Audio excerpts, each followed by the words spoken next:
তো hello guys, তো আমরা হচ্ছে সকাল সকাল আমার মা আর আমি রেডি হয়ে যাচ্ছি ঘুরতে। আজকে সকাল সকাল রেডি হয়ে গেছি মার বাড়ি বলে। তো চলো কোথায় ঘুরতে যাচ্ছি ওটি তোমাদের দেখাবো এখন। তো আমরা এখন আছি শিলিগুড়ি স্টেশনে, তো আমাদের ট্রেন আছে একটু। তো আমরা এখন এখানে বসে আছি, আমাদের ট্রেন এখনো আসেনি তার জন্য বসে আছি। তো ওই যে দেখো একটা টয় ট্রেন আসলো। তো স্টেশনে অনেকক্ষণ বসে থাকার পর আমাদেরকে বলল যে ট্রেনটা খারাপ হয়ে গেছে, ট্রেনটা যাবে না। তো আমাদের তো শুনে মন খারাপ। তারপর আমরা ডিসাইড করলাম কি যেতে তো হবে, বেরিয়ে গেছি যখন আর বাড়ি ফিরে যাব না।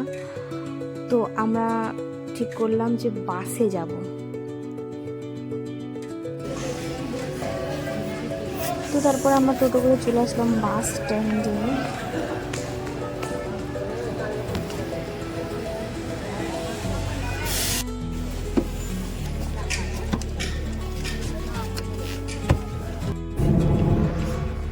তো বাসে আমরা উঠে পড়েছি, বাস আমাদের ছেড়ে দিয়েছে।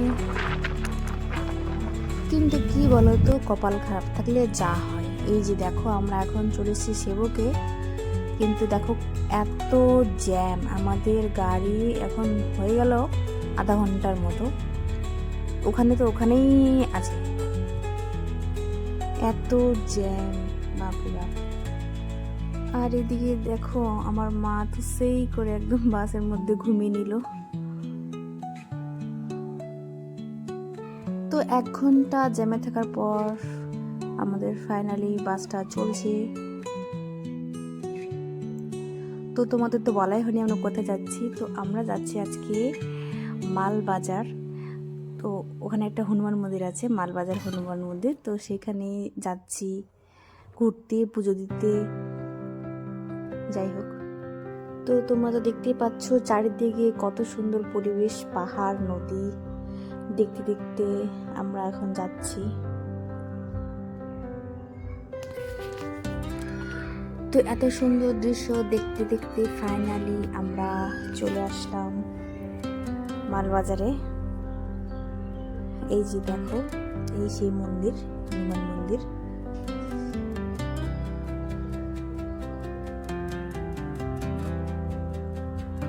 মন্দিরটা খুবই সুন্দর। তো আমরা এখন এখানে পুজো দেওয়ার জন্য প্রসাদ আর যা যা লাগে সেগুলো এখান থেকে নিচ্ছি। এখানেই মন্দিরের সামনেই দোকান রয়েছে। তো মন্দিরের ভিতরে ক্যামেরা অ্যালাউ ছিল না, সেই জন্য ওখানে আমি ভিডিও করতে পারিনি। আর মন্দিরের ভিতরে খুবই শান্ত পরিবেশ। মন্দির মানে একটা আলাদা সুন্দর শান্তির জায়গা। অন্যটার সাথে জুড়ে দে, তাহলে বাইন্ধে না পড়ে যাবে। আরে আরো তো আছে, এগুলোর সাথে জুড়ে দে। এই যে